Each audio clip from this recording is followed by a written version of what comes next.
संगमनेरात शिवाजी कोण होता पुस्तकाचे जाहीर वाचन। वंचित बहुजन आघाडीकडून आमदार गायकवाडांचा निषेध आणि आभार। ही संगमनेर वंचित बहुजन आघाडीचे राष्ट्रीय अध्यक्ष ॲडव्होकेट बाळासाहेब आंबेडकर यांच्या आदेशानुसार संगमनेर शहरातील ऐतिहासिक सय्यद बाबा चौक येथे कॉम्रेड गोविंद पानसरे लिखित शिवाजी कोण होता या पुस्तकाचे जाहीर वाचन करण्यात आले। यावेळी वंचित बहुजन आघाडीचे पदाधिकारी आणि स्थानिक नागरिकांनी मोठ्या संख्येने उपस्थित राहून शिवरायांचा खरा इतिहास जनमानसापर्यंत पोहोचवण्याचा निर्धार केला।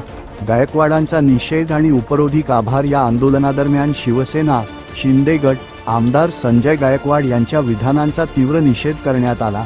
मात्र यावेळी आंदोलकांनी गायकवाड यांचे उपरोधिक आभारही मानले। आमदार गायकवाड यांनी या पुस्तकावर आक्षेप घेतल्यामुळे लोकांमध्ये कुतूहल निर्माण झाले आहे। पुस्तकात नक्की काय लिहिले आहे हे जाणून घेण्यासाठी लोकांची गर्दी वाढत असून पुस्तकाचा खप मोठ्या प्रमाणावर वाढला आहे।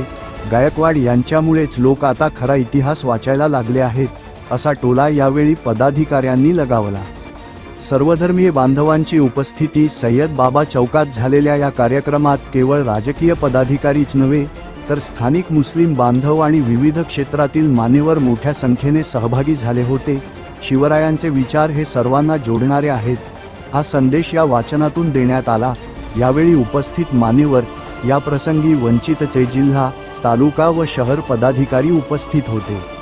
यात प्रामुख्याने संदीप मोकळ, Gorakh Jagtap, Aziz Bhai Ohra, advocate Naeem Inamdar, advocate comrade Gyandev Sahane, Baba Mokal, Datta Dhage, रजत औसक, आवेज खान, अनीस शेख, शहेबाज शेख, सलीम बागवान यांसह परिसरातील अनेक नागरिक आणि कार्यकर्त्यांनी या उपक्रमात सहभाग नोंदवून महापुरुषांचा इतिहास वाचूनच समजून घेण्याचे आवाहन केले।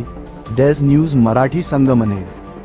वंचित बहुजन आघाडीचे पदाधिकारी आहेत, भारतीय कम्युनिस्ट पक्षाचे पदाधिकारी आहेत, कॉम्रेड गोविंद पानसरे यांचा जो पक्ष आहे त्या पक्षाचे शहीद कॉम्रेड गोविंद पानसरे असं म्हणायला पाहिजे आपण। खरं तर या सगळ्या लढाईत दाभोळकर, पानसरे, शिवाजी आणि धर्म, शिवाजी महाराजांचा एकूण धर्माविषयी दृष्टिकोन काय होता, व्यवहार कसा होता, हिंदू धर्मासंबंधी आणि मुस्लिम धर्मासंबंधी शिवाजी कसा वागला, हे ऐतिहासिक दृष्ट्या महत्त्वाचे प्रश्न आहेत। सांप्रत काळाच्या दृष्टीने सुद्धा हे प्रश्न महत्त्वाचे आहेत।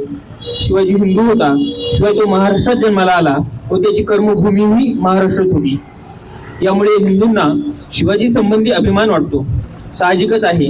त्यातल्या त्यात महाराष्ट्रीय हिंदूंना जरा जास्तच अभिमान वाटतो, तेही स्वाभाविकच आहे, त्यात गैर असे काही नाही।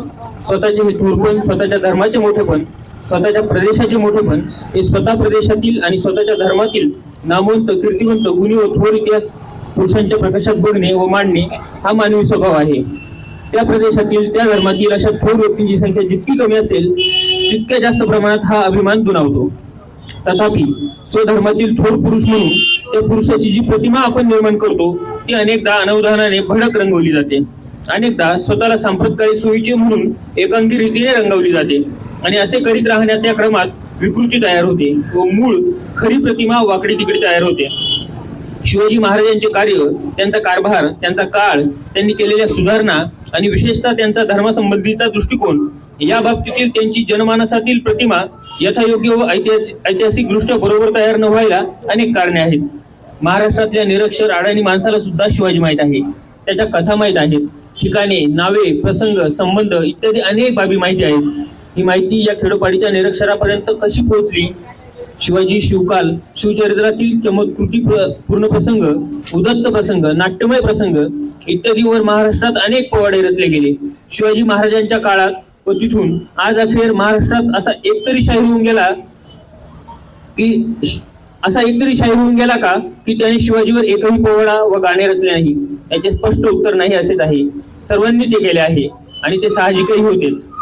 जी कथा पोवाड्यांची, तीच कथा लोकगीतांची व लोककथांची, तीच स्थिती कीर्तनांची, तीच अवस्था आख्यानांची व व्याख्यानांची, तीच स्थिती तमाशांची, नाटकांची व सिनेमांची। निरक्षर अडाणी लोकांपर्यंत ह्याच माध्यमातून इतिहास पोहोचतो। जाणून बुजून खोडसाळपणे घुसडलेल्या विकृती सोडल्या आणि अनवधानाने झालेला एकांगीपणा सोडला तरी या प्रचार व प्रसार माध्यमांच्या सुद्धा काही मर्यादा आहेत। करमणूक करून घेण्याच्या मुख्य इराद्याने जमलेल्या जनसमुदायात शेवटपर्यंत पोवाडा व नाटक ऐकायला व बघायला भाग पाडायचेच असेल तर चमत्कृती खेरीज कसे चालेल? अतिशोक्ती केली नाही, अलंकारिकता आणली नाही आणि नुसते अंकगणित छाप सैन्याचे आकडे आणि सनावळ्याच सांगितल्या आणि तार्किक पद्धतीने विश्लेषण केले तर कार्यक्रमाचा दुसरा प्रयोग तरी होईल का? शिवाय ऐकण्याची जाणीवेची पातळी लक्षात ठेवूनच पोवाडा लिहावा लागतो. पुन्हा लिहिणाऱ्याच्या स्वतःच्या जाणीवेच्या मर्यादा असतात. तेव्हा या माध्यमांच्या मर्यादा आज शिवाजीची प्रतिमा आहे तशी करायला कारणीभूत आहे, हे खरे. अर्थात त्याला अपमतलबीपणा, वर्तमानातील प्रासंगिक स्वार्थ, इतिहासाकडे पाहण्याची चुकीची पद्धत, संशोधक वृत्तीचा अभाव किंवा किमान पक्षी अपुरेपणा इत्यादी दुसरीही कारणे आहेत. असो. शिवाजी व मुसलमान. शिवाजी हे मुसलमानांच्या विरुद्ध होते. त्यांचे जीवित कार्य मुसलमान धर्माचा प्रतिकार करणे होते. तो हिंदू धर्म रक्षक होता, हिंदू पतपात शहा होता, गो ब्राह्मणपती पालक होता, अशी प्रतिमा बऱ्याच विस्तृत जनमानसात आहे. शिवाजी न होता तो सुनता होती सबकी हे भूषण कवीचे कवन हा दृष्टिकोन व्यक्त करते. शिवाजीचे युद्ध हे धर्मयुद्ध होते.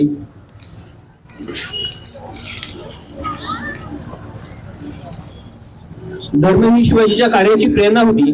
शिवाजी धर्मासाठी लढला, तो धर्मासाठी लढला म्हणूनच यशस्वी झाला. खरे म्हणजे तो परमेश्वराचाच अवतार होता. तो विष्णूचा किंवा शिवाचा अवतार होता. परमेश्वराने हा अवतार धारण केला तो धर्मरक्षणाकरताच केला होता. भवानी मातेने शिवाजीला जी तलवार दिली ती धर्मरक्षणाकरताच दिली. शिवकार्याचा आधार धर्म नसता तर शिवाजी यशस्वी होऊ शकला नसता. इत्यादी इत्यादी अनेक समज जनमानसात खूपच विस्तृत प्रमाणात आहेत. ऐतिहासिक सत्याच्या आधारावर ही सर्व प्रमेये नीट तपासून घ्यायला हवी. आपण हिंदू आहोत म्हणून किंवा ही प्रमेय खरी असणे आपणास सांप्रतकाळी सोयीचे होईल म्हणून तशीच आंधळ्या श्रद्धेने स्वीकारणे योग्य होणार नाही. किंवा उलट पक्षी आपण मुस्लिम धर्माचे आहोत, हिंदूंचा द्वेष करायला मुसलमानांना शिकवणे ही आपली आजची गरज आहे. बरेच हिंदू शिवाजी महाराज की जय म्हणतात म्हणून आपणही तो हिंदू धर्माचा रक्षक व मुसलमानांचा भक्षक होता असे चिकित्सा न करता मानूया, या दृष्टिकोनात सुद्धा तितकीच चूक होय. वस्तुस्थिती काय सांगते? शिवाजी व प्रताप, पृथ्वीराज इत्यादी. शिवाजी हा हिंदू होता किंवा हिंदू धर्मरक्षक होता म्हणून तो यशस्वी झाला असे म्हणावे तर मग राणा प्रताप किंवा पृथ्वीराज चव्हाण हे यशस्वी का झाले नाहीत?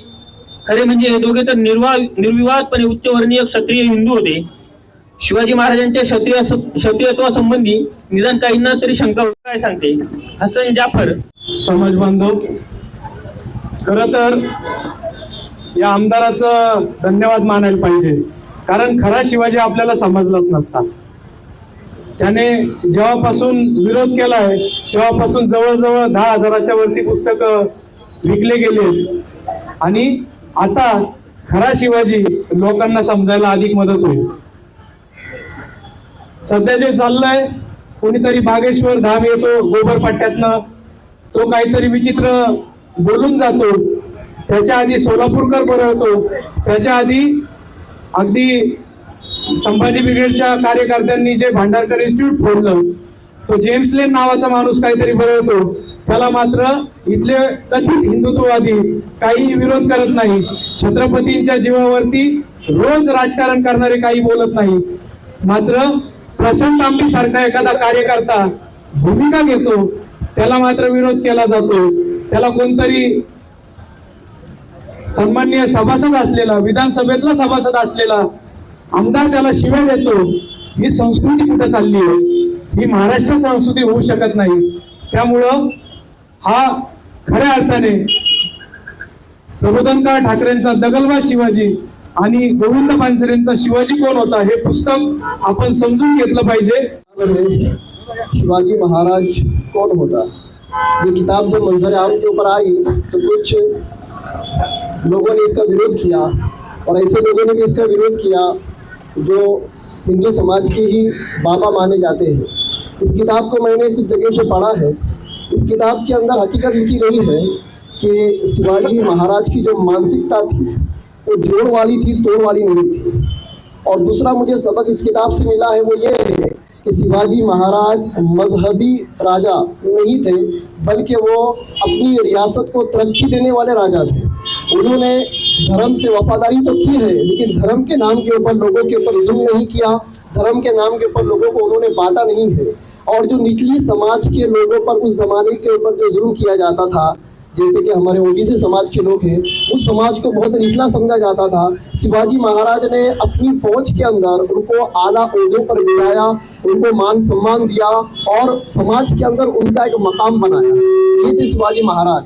इसी तरह से बहुत सारे सच, ऐतिहासिक सच इसमें लिखे गए हैं। इस वजह से कुछ समाज कंटक लोग जो नहीं चाहते कि उनके भारत के अंदर हिंदू मुसलमान मिलकर रहे, मोहब्बत से रहे, शांति से रहे, जो नहीं चाहते, उन्होंने इस किताब लिखने वाले महान व्यक्ति गोविंद पानसरे को गालियाँ दी, इस बंदे का अपमान किया। तो जिन लोगों ने इस बंदे का अपमान किया है, जिसने शिवाजी महाराज का असली चेहरा आज हमारे मुल्क भारत के बाशिंदों के सामने लाया है, जिन्होंने इस बंदे का अपमान किया है, हम उनकी निंदा करते हैं। और मैं हिंदू मुसलमान और इस देश के हर वासी से एक ही बात कहूँगा। एक शायर कहता है, दुल्हाए रंगे रंगा से है जीनते चमन, दुल्हाए रंगे रंगा से है जीनते चमन। मतलब ये है कि अलग अलग फूलों से ही जो बाग होता है, बागीचा होता है, उसकी जीनत होती है। तो दुल्हाए रंगे रंगा से है जीनते चमन, ऐ ज़ौक़ इस जहाँ को है ज़ैब इख्तिलाफ से। अलग अलग रंग जिस बागीचे में रहेंगे, उस बागीचे के अंदर खूबसूरती ज़्यादा होती है। उनके भारत के में अलग अलग जाति के, अलग अलग धर्म के लोग रहते हैं, जिसको ये कहा जाता है यूनिटी इन डाइवर्सिटी। मतलब ये कि हमारी ज़ात, हमारी धर्म, हमारे ख़ानदान, बिरादरियाँ अलग होती है, उसके बावजूद हमारा सबसे बड़ा कारनामा ये है कि हम मोहब्बत और प्रेम से रहते हैं। लेकिन आजकल के कुछ सियासी और नफरत को फैलाने वाली जो पार्टियाँ हैं, वो नहीं चाहती कि उनके भारत के अंदर मुसलमान और हिंदू आपस में मिलकर रहे। ये किताब है, इस किताब लिखने वाले को मैं सम्मान देता हूँ। और मैं वंचित बहुजन आघाड़ी के जितने भी हमारे कार्यकर्ता बैठे हैं, इनके सामने मैं ऐलान करता हूँ कि इस किताब को हम उर्दू में भी छापेंगे, इस किताब को हम उर्दू में छापेंगे, इस किताब को हम इंग्लिश के अंदर इसका ट्रांसलेट करेंगे। और जितना हो सके, सिर्फ अहमदनगर नहीं, महाराष्ट्र नहीं, बल्कि खरं तर महाराष्ट्र धर्म कार्यक्रम वंचित बहुजन आघाडीचे समन्वयाची कार्यक्रम खूप सुंदर सभा सामूहिक वाचन या पुस्तकाचा वाद आहे। नेमका या पुस्तकाचा जे शीर्षक आहे की शिवाजी कोण होता, त्याच्यावरून कुठला तरी छपरी आमदार, अक्कल नसलेला अशिक्षित आमदार संजय गायकवाड याचं नाव, त्यांनी त्याच्या प्रकाशकाला धमकी दिली, फोन करून शिवीगाळ केली, महाराजांचा अपमान केला। खरं तर हे जे लोक आहेत, हे सगळे स्क्रिप्ट लिहून दिलेले लोक आहेत। याच्या मागे जे डोके आहेत त्यांचा खरं तर निषेध करायला पाहिजे। कारण जेव्हापासून हे विघटनवादी सरकार राज्यात, देशात आलंय, साधारण 10-12 वर्षापासून हे सुरू आहे। काही ना काही महापुरुषांबद्दल बोलायचं, ही आपल्या बहुजन समाजाची लिटमस चाचणी एका प्रकारे हे लोक घेत आहेत। तर काय प्रतिक्रिया येणार? मागे एकदा कुठला तरी टिलपाट अवकातीचा महाराज पैगंबर मोहम्मद सल्लल्लाहु अलैहि वसल्लम यांच्याबद्दल अभद्र बोलला, त्याचाही निषेध भरपूर प्रमाणात आमच्या हिंदू बांधवांनी पण केला। तर या सगळ्या गोष्टी आपली लिटमस चाचणी बहुजन समाजाची की काय प्रतिक्रिया येतात। गृहमंत्री पद जे देशाचं गृहमंत्रीपद इतकं जबाबदारीचं पद आहे, पूर्ण कायदा सुव्यवस्था देशाची ज्या माणसाच्या हातात आहे। असा अमित शहा पण तिथं डॉक्टर बाबासाहेब आंबेडकरांबद्दल बोलला, पाहिला असेल तुम्ही, संसदेत बोलला। काय बोलला? काय म्हणे, दिवसभर दिनभर आंबेडकर आंबेडकर करके चिल्लाते फॅशन हो गया बोले। तर हे लोक आपली चाचणी घेत आहेत का आपण किती सबुरीने घेतोय, आपल्या महापुरुषांचा अपमान करतात हे लोक। तर यांना सडेतोड उत्तर आपल्याला द्यायचंय। आणि हे सध्या या पुस्तकाच्या निमित्तानं मी तर खरं तर रजत भाऊनी आभार मानले तर आमदाराचे, छपरी आमदाराचे, तर आभारच मानायला हवे। कारण ज्या लोकांपर्यंत हे पुस्तक पोहोचलं नव्हतं ते या कॉन्ट्रोवर्सीमध्ये पोहोचलं। सगळ्यांचे धन्यवाद, आपण सगळे इथे उपस्थित राहिला त्याबद्दल। जय भीम, जय संविधान। शिवाजी कोण होता? आता हे पुस्तक जे आहे, हे पुस्तकाचं जेव्हा तुम्ही हेडिंग बघाल तर कोणाला तरी असं वाटेल की शिवाजी महाराजांबद्दल काही चुकीचं तर नाही लिहिलेलं आहे। हां, तर हे आम्ही छात्र भारतीचे आमचे कार्यकर्ते गेल्या 3-4 वर्षापासून किंवा त्याच्यापेक्षा जास्त वर्षापासून ही मोहीम राबवत आहोत की शिवाजी महाराजांचा खरा इतिहास जो आहे छोट्या कमी एकदम पानांमध्ये इतकं। आणि शिवाजी महाराज कोण होते? मी अँग्लो उर्दू हायस्कूलमध्ये सगळ्या विद्यार्थ्यांना आम्ही शिवाजी महाराज कोण होते पुस्तकांचं वाटप केलं होतं 2 वर्षापूर्वी।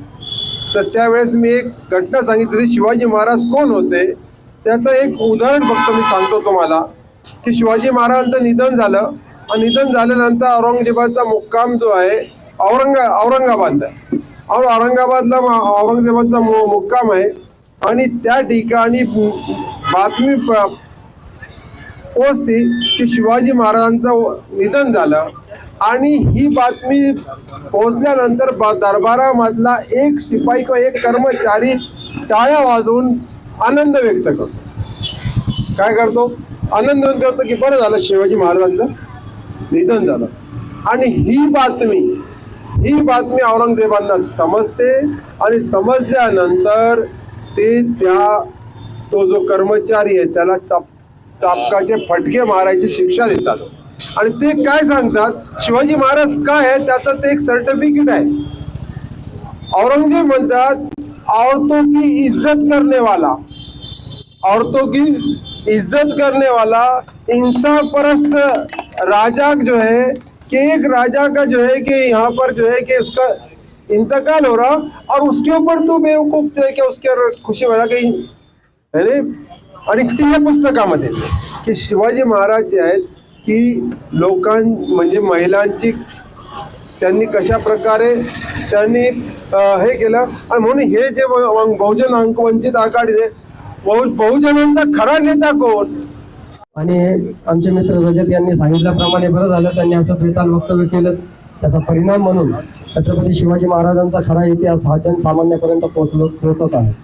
मित्रांनो, सध्या जे महाराष्ट्रात काय पूर्ण देशामध्ये जे वातावरण आहे ते अतिशय दूषित आहे.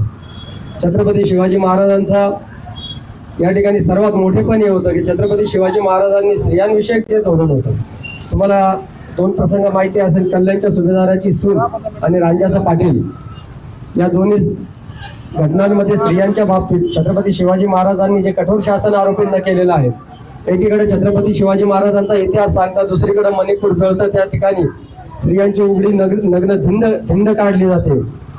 याचा अर्थ असा होतो की ज्या वेळेस फक्त मतांचं राजकारण करण्यात येतं त्यावेळेस फक्त छत्रपती शिवाजी महाराज असतील किंवा इतर जे महापुरुष असतील त्यांचा मतांसाठी वापर केला जातो. खरं म्हणजे आज जे दिसतं याची पेरणी याच्याही अगोदर झालेली आहे. भारताला स्वातंत्र्य मिळाल्यानंतर पासून खरं म्हणजे या देशामध्ये शैक्षणिक अभ्यासक्रम ज्या पद्धतीने शिकवायला जायला पाहिजे होता त्या पद्धतीने या पिढ्या घडवल्या गेल्या नाही. केवळ थातूर मातूर दीर्घोत्तरी लघोत्तरी निबंध स्पर्धा गाळलेल्या जागा भरा असं करत करत 2-3 पिढ्या आपल्या मोठ्या झाल्या आणि पास झाल्या. परंतु महापुरुषांचा खरा इतिहास जर आपल्याला समजला असता तर देशामध्ये जे वातावरण गढूळ झालेलं आहे ते झालेलं नसतं. केवळ धर्माच्या नावाखाली राजकारण करायचं, एकीकडून एकाने धर्मांधतेचा आव आणायचा, दुसरीकडून दुसऱ्याने धर्मनिरपेक्षतेचा आव आणायचा. हे दोन्ही दुकानं भांडवलदारांचे आहेत हे आपण लक्षात घेतलं पाहिजे. त्यामुळे आपले खरे शत्रू कोण आणि खोटे शत्रू कोण, हे आपले मित्र कोण हे आपण ओळखलं पाहिजे. आज या ठिकाणी हे जे पुस्तकाचं वाचन होत आहे छत्रपती शिवाजी महाराजांच्या गोविंद पानसरे लिखित, तर छत्रपती शिवाजी महाराजांनी सांगितलं होतं की शेतकऱ्याच्या भाजीच्या देठालाही धक्का लावून देऊ नये. त्यांचा सक्त आदेश होता आपल्या शिपायांना. आणि आजच्या काळामध्ये आपण बघत असू की शेतकऱ्यांच्या आत्महत्या होतात.